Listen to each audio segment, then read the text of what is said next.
오늘 우리에게 주신 이 본문의 말씀은 하나님이 애굽에서 이스라엘 백성들을 택하시고 부르셔서 광야 40년이라고 하는 혹독하고 엄혹한 세월들을 보내게 하신 이후에 약속의 땅 가나안 땅에 들어가서 그 가나안 땅을 정복한 지 7년째 되던 해를 맞이하고 이제 대부분의 그 가나안 땅을 하나님의 백성들이 다 차지하게 됩니다.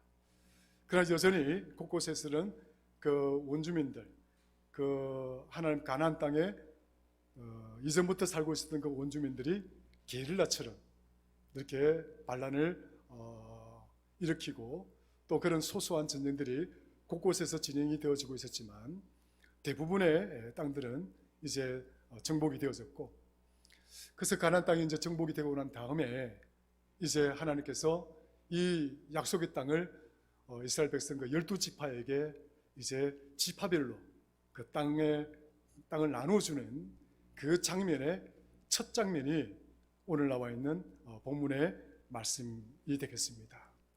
그러니까 유다 지파를 이제 기점으로 해서 16장, 17장에 가면 그 요셉 지파와 18장, 19장은 나머지 7개 지파, 그 다음에 20장, 21장에 레위 지파 등등 해서 이제 12지파들에게 그 땅의 모든 땅들을 지파별로 이렇게 그 몫을 나눠주게 되는데, 오늘 본문은 이제 첫 번째로 유대 지파였던 이제 갈렙에게 그 땅, 그러니까 유다 지파에게 땅을 분배하는 그 첫 장면에 있어서 나오는 그런 말씀의 본문이 되겠습니다.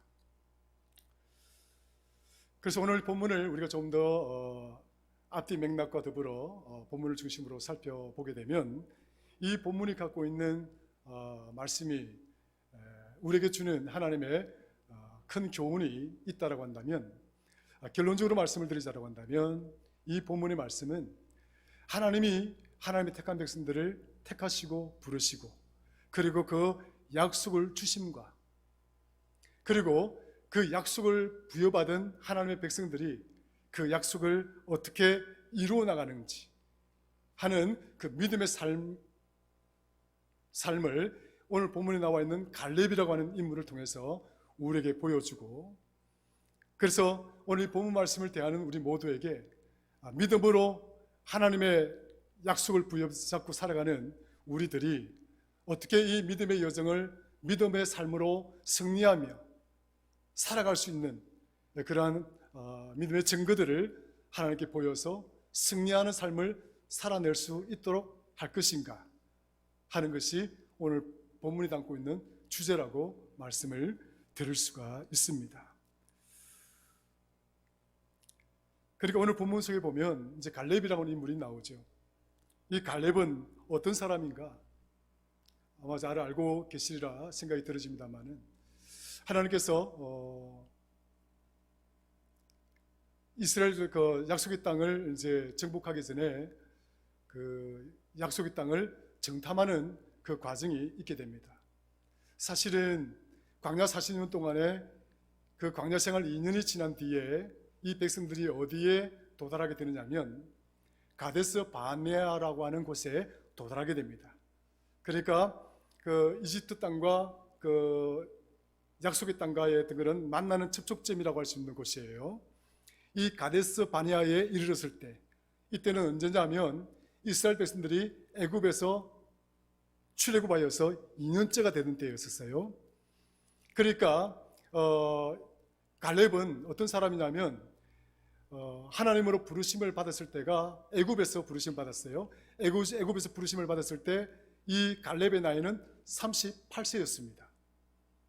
그래서 38세였으니까 그러니까 부르심을 받아가지고 이 광야 생활 2년을 거치고 가데스 바네아에 이르렀으니까 이제 이 갈렙의 나이가 몇 살이 되나요? 40세가 되는 것이죠. 40세가 되는 때입니다. 그러니까 이 40세가 이제 되었던 이제 갈렙이 이 가데스 바네아에 도달했을 때에 하나님이 이 갈렙에게 이제 그 모세를 통해서 약속을 하는 장면이 나오죠. 자, 그 장면을 한번 다시 한번 우리가 되돌아가서 읽어보도록 하겠습니다. 6절 한번 볼까요? 그때 이 유다 자손이 길갈에 있는 여호수아에게 나오고 그니스 사람 여분의 아들 갈렙이 여호수아에게 말하되 여호와께서 가데스 바네아에서 나와 당신에게 대하여 하나님의 사람 모세에게 이르신 일을 당신이 아시는 바라. 그러니까 지금 이 당시 때는 이제 여호수아가 총 리더입니다. 총 리더고 이제 여호수아가 결재만 하면 이제 이 정복한 이 가나안 땅의 땅들을 12지파에게 이렇게 나눠줄 수 있는 결정권자죠. 이제 결정권자인 여호수아에게 갈렙이 나와서 하는 이야기가, 여호수아님 아시죠? 우리가 광야로 들어왔을 때 2년째 되던 때에 가데스 바네아에 이르렀을 때에 하나님이 모세를 통하여 당신과 나에게 약속했던 그 약속을 잊지 않고 계시지요 라고 하는 그 약속을 상기시켜 주는 거예요. 자, 그 약속이 무엇이냐면 이런 거죠. 다시 봅니다. 6절. 가데스 바네아에서 나와 당신에게 대하여 하나님의 사람 모세에게 이르신 일을 당신이 아시는 바라. 내 나이 40세에 여호와의 종 모세가 가데스 바네아에서 나를 보내어 이 땅을 정탐하게 하였으므로 내가 성실한 마음으로 그에게 보고하였고 나와 함께 올라갔던 내 형제들은 백성의 간담을 높게 하였으나 나는 내 하나님 여호와께 충성하였으므로 그날에 모세가 맹세하여 이르되 네가 내 하나님 여호와께 충성하였은즉 네 발로 밟는 땅은 영원히 너와 내 자손의 기업이 되리라 하였나이다. 이 약속을 지금 이제 여호수아에게 상기를 시켜주는 겁니다. 그때 하나님의 모세를 통해서 우리가 밟는 땅, 내가 밟고 지나가는 그 땅을 하나님께서 우리에게 주실 것이다라고 약속했던 그 약속을 여호수아께서 기억하고 계십니까? 이렇게 이야기를 하고 있는 거죠. 굉장히 중요한 대목입니다. 하나님의 약속을 나이 40세에 받았던 거죠. 그때 이 갈렙은 어떤 사람이었느냐? 가데스 바네아에 도착하여 정탐꾼을 가나안 땅에 12명을 보내게 됩니다. 12명의 정탐꾼을 보냈는데 돌아왔던 12명 중에서 10명은 다 부정적인 평가와 판단을 합니다. 가나안 땅에 들어가 보니까 젖과 꿀이 흐르고 살기 좋은 풍요로운 땅도 있고 참 좋은 땅입니다. 그러나 그 땅에 가보니까 온갖 무기로 장착한 현지 원주민들이 살아있고 그런 요새들, 뭡니까? 성벽들을, 요새들을 든든하게 지워서 그 성벽들을 지키고 있는데 우리같이 나약한 사람들이 어떤 전쟁의 준비도 없고 제대로 먹을 것조차도 없는 우리들이 어떻게 저 가나안 땅에 들어가서 저 사람들과 싸워서 이길 수가 있습니까? 우리는 이길 수가 없습니다. 그래서 그 12명 중에 10명이 말하기를 저들은 아낙자손 같아. 아낙자손은 키가 우리보다 2배나 되는 사람들이에요. 그러니까 그인들이 살고 있고 저런 사람들과 우리가 대적해서 싸운다는 것은 불가능합니다. 저들에게 우리의 모습이란 메뚜기와 같은 모습입니다라고 보고를 합니다. 그때에 이 보고서에 이 평가와 판단에 맞서서 가슴 옷을 찢고 소리 높여 외쳤던 두 사람이 있죠. 그 두 사람이 누구냐? 여호수아와 갈렙입니다. 그 여호수아와 갈렙이 그 10사람의 부정적인 판단과 평가의 보고서 앞에 백성들 앞에 서서 아니다, 이분들이 말하고 있는 그 모든 현실은 사실이지만 그러나 하나님이 우리와 함께 하시면 저들은 우리가 저들의 메뚜기와 같은 존재가 아니라 저들은 오히려 우리의 밥이다. 올라가십시다. 우리는 할 수 있습니다. 라고 외쳤던, 그리고 주장했던 그 인물이 여호수아였고 또 한 사람이 갈렙이었어요. 그래서 오늘 본문에 그렇게 고백하고 있잖아요. 10명의 사람들이 그 보고서를 들고 와서 우리의 백성들을 불안하게 만들고 우리의 백성들을 정말 두렵게 만들었지만 우리는 그렇게 하지 않았다라고 하는 거죠. 하나님의 이름으로 우리는 승리할 수 있다라고 고백했던 사람 아닙니까? 그때에 하나님이 모세를 통해서 이런 약속을 주셨던 것 당신이 알고 계시죠? 우리가 밟고 있는 이 땅, 내가 밟고 다니는 이 모든 땅을 하나님께서 우리에게 주실 것이다. 여호수아 당연히 알고 있는 거죠. 그 약속을 주셨기 때문에. 자, 그래서 40년이 흐르고 가나안 땅에 들어갑니다. 가나안 땅에 들어가서 7년이라고 하는 세월을 보내게 됩니다. 여호수아와 갈렙이 이제 거기에 들어가서 7년이라는 세월을 이제 그 원주민들과 싸우고 전쟁을 하고 그 땅을 정복하기 이릅니다. 이제 그 땅이 마무리가 되어져 갈 때쯤에 오늘 본문에서 갈렙은 자기의 몫을 하나님이 약속했던 그 땅을 나에게 주십시오라고 이야기하는 것이 오늘 나와 있는 본문의 줄거리라고 볼 수가 있는 것입니다. 많은 세월이 흘렀죠. 그러니까 많은 세월이 흐르고 난 다음에 갈렙은 말합니다. 여호수아님, 그때 하나님이 여호수아와 당신과 나에게 약속하였던 그 땅, 내가 이제 땅을 분배하는 이 시점에 있어서 내가 그 땅을 당신에게 말씀을 드리니까 그 땅을 내게로 주십시오.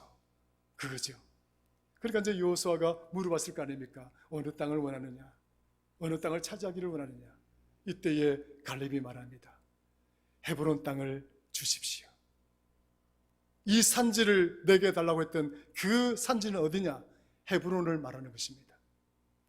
헤브론은 어디냐? 예루살렘이, 이게 이스라엘의 쪽에 길쭉하잖아요. 제 상체를 한번 보십시오. 이게 이스라엘 지도라고 생각하시면 됩니다. 요 가슴팍, 요 가운데가 예루살렘이 있어요. 이 예루살렘에서 남쪽으로 밑으로죠. 이게 남쪽입니다. 30km 지점에 헤브론이 있어요. 이 헤브론은 예루살렘이 해발 600m 정도 돼요. 해발 600m 같으면 굉장히 높은 것처럼 보이지만 별로 그게 가보면 그 이스라엘 땅 자체가 산지고 막 이렇게 험악한 그런 땅이기 때문에 600m 같으면 그렇게 높지가 않아요. 그런데 이 헤브론은 어느 정도 되느냐면 해발 900m 정도 됩니다. 그러니까 예루살렘보다도 한 300m 더 높은 곳이라고 보시면 되는 거죠. 그래도 이제 그 산지가 600m 정도 된다 하더라도 그 이스라엘 땅에서 보면 굉장히 높은 산이에요. 그런데 이 헤브론 이 산지에 어떤 역사적인 사건이 숨겨져 있었느냐? 아브라함이 거기에 맥벨라 땅이 있습니다. 자기 아내 사라를 위해서 땅을 사고 그 사라를 그곳에 장사 지내고 그리고 자기 자신도 그곳에 장사 지낸 바 되고 그리고 자기 아들 야곱 그리고 야곱의 아내 리브가와 이런 뭡니까? 이삭의 아내 리브가와 또 이렇게 야곱의 아내까지 거기에 장사되어져 있는 그런 아주 믿음의 뭡니까? 전통성이 있는 땅이었습니다. 자, 갈렙은 생각해 보십시다. 지금 이 땅을 다 정복했어요. 그런데 성지 순례를 갔다 와보신 분은 아시겠지만 그 가나안 땅에서 풍요롭고 기름진 땅은 다 어디에 있느냐? 이스라엘의 예루살렘을 중심으로 해서 북쪽에 다 있어요. 북쪽에 다 있어요. 이 남쪽은 산악지대고 이건 뭡니까? 사막지대예요. 황량하기 이를 데 없어요. 그런데 갈렙이 정탐꾼으로 들어갔던 인물입니다. 그럼 즉각 꿀이 흐르는 땅이었다라고 하는 그 보고서를 너무나 잘 알고 있는 사람 중에 한 사람이죠. 그리고 7년 동안 그 가나안 땅에서 전쟁을 치르면서 그 땅을 하나님의 백성의 땅으로 만들기 위해서 고전분투 땀 흘리고 수고했던 인물입니다. 자, 이래놓고 땅을 분배받는 이 시점에 여러분 같으면 어떤 땅을 원하시겠습니까? 제일 먼저 받으니까, 그죠? 제일 좋은 땅 생각나지 않겠어요? 제일 풍요로운 땅. 그런데 갈렙은 그 땅을 원했던 것이 아니라 헤브론 땅, 아브라함의 묘소가 있고 야곱의 묘소가 있었던, 자기 선조의 묘소가 있었던 바로 그 산지를, 그 땅을, 헤브론 땅을 자기의 몫으로 달라고 이야기를 하고 있는 것이죠. 이것만 보더라도 이 갈렙이 갖고 있었던 그 믿음의 모습이 어떠한 모습이었는지를 잘 알 수가 있는 것입니다. 그가 약속을 받았고 그 약속을 이루고 가는 그 과정에서도 결코 그는 세상적인 눈으로 자신에게 주어진 상황과 조건들을 판단하거나 결정하지 않았던 인물이었다. 그는 철저하게 믿음의 눈을 안경을 끼고 자기 주변에 둘러싸고 있는 모든 상황과 조건들을 바라보면서 세상적이고 그런 어떤 계산적인 판단으로 자기의 몫을 주장했던 것이 아니라 믿음의 눈으로 영적인 판단으로 그 땅, 그 산지를 달라고 이야기를 했던 것입니다. 자, 그렇다면 이것으로 다 끝이 나느냐? 그러면 그 땅이 갈렙에게 주어지느냐? 아니에요. 또 문제가 있습니다. 본문을 읽어보시면, 여러분 보시면 잘 알겠지만 이 산지에는 아직도 뭐예요? 아낙 자손이 남아있다. 아직도 아낙 자손이 남아서 이 산지를 지배하고 있는 상황이다. 아낙 자손은 뭐라 했습니까? 그인족이라 했습니다. 10명의 정탐을 보았을 때 우리는 저들에게 메뚜기와 같은 존재들입니다라고 이야기했습니다. 그런데 지금 막상 이 갈렙은 그 땅을 자기의 뭡니까? 유다의 몫으로 그 분배받는 그 과정에서 여전히 원수가 남아있고 여전히 적들이 남아있고 여전히 어쩌면 많은 사람들이 저 적들과 싸우면서 목숨을 잃어야 될지도 모르는 그런 험난한 과제와 어려움이 있는 그런 상황임에도 불구하고 그 산지를 달라고 이야기합니다. 그래서 아낙 자손과의 그 전쟁이 상존해 있음에도 불구하고 이야기를 그렇게 하고 있는 거죠. 이 장면이 참 대단히 중요한 장면입니다. 또 그것으로 다 끝이 납니까? 아니지요. 갈렙의 고백을 한번 보십시다. 자, 볼까요? 10절 한번 볼까요? 10절 같이 읽겠습니다. 시작. 이제 보소서, 여호와께서 이 말씀을 모세에게 이르신 때로부터 이스라엘이 광야에서 방황한 이 45년 동안을 여호와께서 말씀하신 대로 나를 생존하게 하셨나이다. 오늘 내가 85세로다. 갈렙은 이어서 말합니다. 내 나이가 85세가 되었습니다. 85세가 되었다는 말이 무슨 말이에요? 지금 왜 갈렙은 85세가 되었다는 말을 이야기하고 있나요? 고백을 하고 있나요?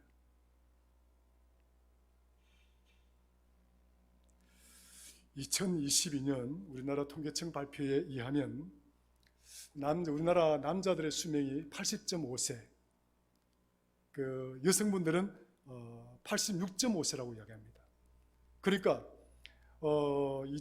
2022년도 통계청에 의한 발표에 의하면 여성분들이 남성분들보다 6년을 더 많이 사는 거죠. 우리 여성분들 박수 한번 치십시다. 박수 치세요. 우리 남성분들 억울하죠? 예, 여성분들이 86.5세, 남성분들은 80.5세. 그래서 평균 수명이, 기대 수명이 몇 살인가 하니까 83.5세입니다. 이 83.5세는요, 적은 수명이 아니에요. 세계에 OECD 국가가 35개국이 있습니다. OECD 국가 35개국이 있는데 이 OECD 국가라는 것은요, 세계 경제 협력 기구예요. 그러니까 적어도 세계를 경제적으로 움직일 수 있는 그런 강력한 나라들로 구성되어져 있는 협의체죠. 그 협의체가 35개국이 있는데 그 35개국에서 우리나라의 경제력이 어느 정도 위상을 가지고 있느냐, 여러분 위상이 몇인지 알고 계세요? 9위입니다. 9위. 35개 세계를 움직이는 경제국가들, 그 힘을 가진 나라들 35개 국가 중에서 대한민국이 9위예요. 대단한 나라죠. 대단한 나라입니다. 이 작은 나라가요, 그리고 6.25라고 하는 전쟁을 치른 나라가 이런 엄청난 결과를 만들어낸 것은 세계 역사상 없어요. 그러니까 우리나라가 얼마나 축복받은 나라입니까? 그리고 기대 수명이 83.5세죠. 83.5세니까 일본이 84.5세예요. 그러니까 일본이 우리나라보다 한 1년 더 산다는 거예요. 그래서 적어도 우리는 83세까지는 기본적으로 산다는 겁니다. 기본적으로. 근데 이제 이게 보통 보고서가 한 2년 뒤걸 말하는 거죠. 2022년도에 발표를 하면 2020년도 거고. 그러니까 이제 세월이 이제 2년 더 흘렀고 또 언제 뭡니까? 1년 더 흘렀으니까 또 우리 수명은 또 계속 늘어나는 거예요. 의학 기술은 더 좋아지고. 그래서 우리 시대를 일컬어서 무슨 시대라고요? 100세 시대라고 이야기를 하는 겁니다. 할렐루야. 여러분 100세 시대에 살아가는 우리 성도들은요, 내 나이가 지금 85세가 넘었고 이제 내 나이가 지금 이 정도 왔으니까 나에게 무슨 낙이 있겠어, 나에게 무슨 희망이 있겠어, 그런 생각하시는 분들은 성도의 삶이 아닙니다. 노래도 있잖아요. 내 나이가 어땠어? 노인정에서 그 대중가요 1위가 뭐예요? 내 나이가, 우리 유근순 권사님 노래 잘하시잖아요. 내 나이가 어땠어? 네, 85세가 되었다라고 하는 이 갈렙의 나이, 지극히 현대화된 오늘 우리 시대에 보아서도 전체적으로 보면 어떤 우리의 육신이 최고의 한계치에 임계점에 도달해 있는 모습이라고 할 수 있는 거죠. 그러니까 육신을 가지고 어떤 일을 하겠다라고 하는 것, 이렇게 일을 만들어 가겠다라고 하는 것, 있을 수 없는, 또 우리가 제3자가 바라봤을 때 거의 불가능해 보이는 상황 아닐까요? 또 본인도 그렇게 느끼는 시기가. 그런데 갈렙은 놀랍게도 그렇게 고백하지 않습니다. 내 나이가 85세가 되었다. 갈렙이 뭐라고 이야기합니까? 11절 볼까요? 같이 읽겠습니다. 시작. 모세가 나를 보내던 날과 같이 오늘도 내가 여전히 강건하니 내 힘이 그때나 지금이나 같아서 싸움이나 출입에 감당할 수 있으니 그날에 여호와께서 말씀하신 이 산지를 지금 내게 주시옵소서. 됐어, 여기까지. 내 나이가 80이다. 그래서 뭐라고 그럽니까? 강건하다. 출입이 가능하다. 얼마든지 나는 저 원수, 적들, 안악 군사들과 싸울 수 있다. 비록 지금 저 험난한 땅, 아직도 여전히 정리되지 아니한 그런 적들이 상존해 있는 땅이지만 저 땅을 내게 주십시오. 비록 내 나이가 85세가 되어져서 육신적으로 정말 나약해 보이고 허약해 보이고 부족해 보이고 아무것도 할 수 없는 그런 자처럼 눈에 보일는지 모르겠지만 나는 저기에 들어가서 저 산지를 내 것으로, 우리 것으로 만들 것입니다. 그 이야기를 하고 있는 거예요, 지금 여러분. 낙심하지 않고, 포기하지 않고, 스스로 나는 아무것도 할 수 없다라고 하는 이런 핑계, 저런 핑계, 육신의 핑계 받쳐도 그는 하지 아니하고 저 땅을 주시면 내 나이가 지금 85세 된다 할지라도 나는 싸우겠습니다. 저 땅을 내 산지로 만드시겠습니다. 그러면서 이런 이야기를 합니다. 가볼게요. 자, 다시 한번 12절 읽습니다. 시작. 그날에 여호와께서 말씀하신 이 산지를 지금 내게 주소서. 당신도 그날에 들었을거니와 그곳에는 안악 사람이 있고 그 성읍들은 크고 견고할지라도 여호와께서 나와 함께 하시면 내가 여호와께서 말씀하신 대로 그들을 쫓아내리이다. 할렐루야. 하나님이 함께 하십니다. 내 나이가 85세가 되어졌어. 사실 똥꼬집일 수 있는 거죠.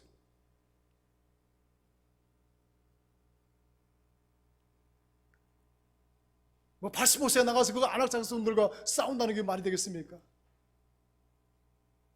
그래도 갈렙은 하겠다는 거예요. 저 산지에 들어가겠다는 거예요. 왜 그러십니까? 무슨 배짱입니까? 그에게는 이런 배짱이 있는 거예요. 하나님이 함께 하시면. 따라합시다. 하나님이 함께 하시면,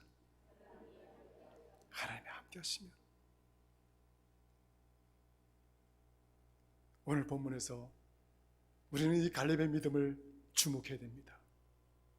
그는 오래전에 약속을 받았지만 그 약속을 잊지 아니하고 나이 80, 45년이 지난 뒤에 나이가 이제 85세가 되어졌으라도 그는 그 하나님의 약속을 기억하면서 그저 자기 눈앞에 보이는 조건에 따라서 좋은 땅을 선택한 것이 아니라 그 험악하고 여전히 적들이 상존해 있는 그 산지를 선택하여 마지막 순간까지 하나님이 함께 하시면 저 산지는 우리 것이 될 것입니다라고 하는 결연한 그 믿음의 결의를 보여줄 뿐만 아니라 그는 그 순간까지 믿음의 여정을 걷고 있었고 그 믿음의 모습을 우리에게 보여주고 있다는 거예요.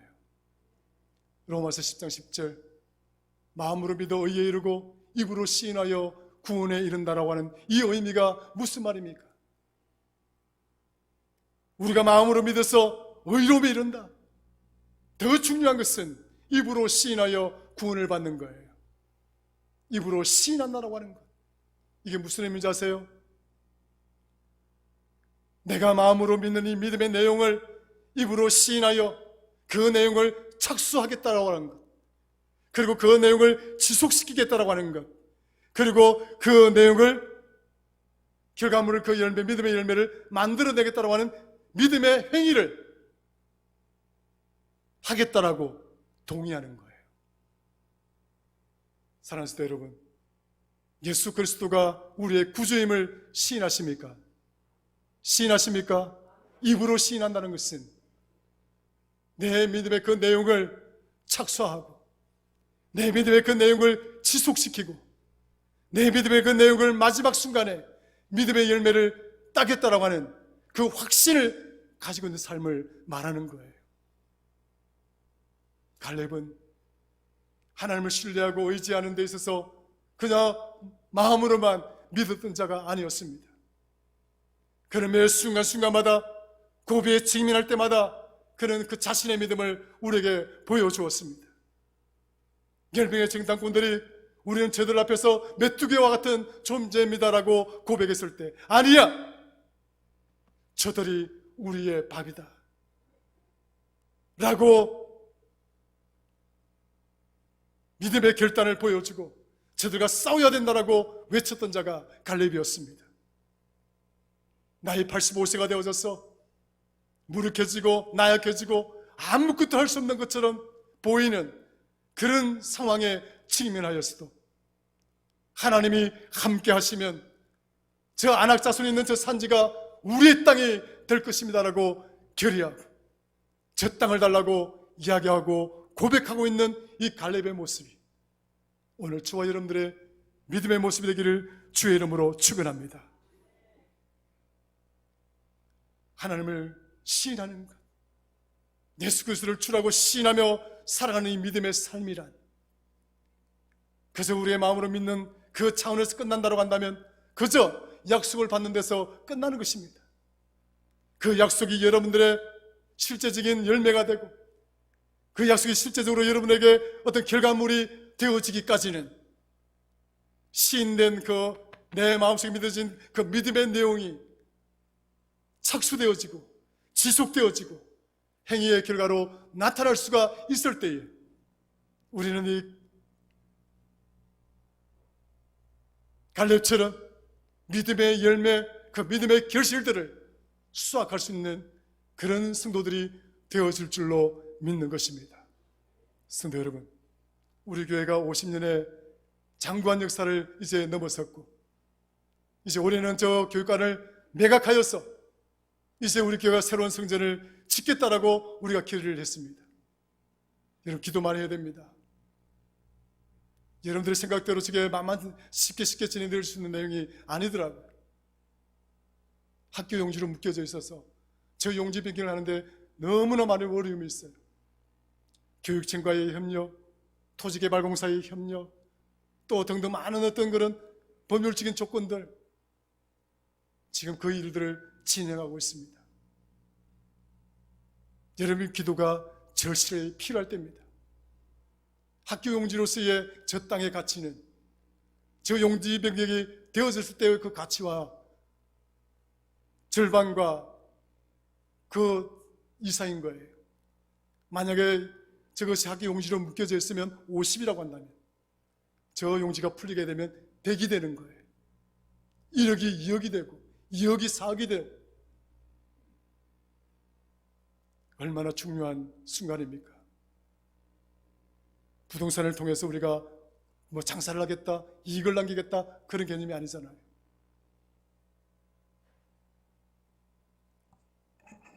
저는 이제 말씀을 마치겠습니다. 우리에게 필요한 것은 이 갈렙과 같은 믿음입니다. 비록 내 나이가 85세가 될지라도 하나님의 약속을 잊지 아니하고 그 하나님의 약속을 이루어가기 위해서 믿음을 착수시키고 그 믿음을 지속시키고 그 믿음의 행위를 끝까지 지켜나가는 이 모습이야말로 살아있는 믿음이요 생명 있는 믿음이요 승리하는 성도들의 가장 중요한 조건이 될 것이라고 확신합니다. 나이가 우리 주변의 어떤 상황과 조건이 나쁘다 할지라도 그것이 우리 길을 막을 수가 없습니다. 하나님이 우리와 함께 하시면 우리는 반드시 승리하는 것입니다. 기도하겠습니다.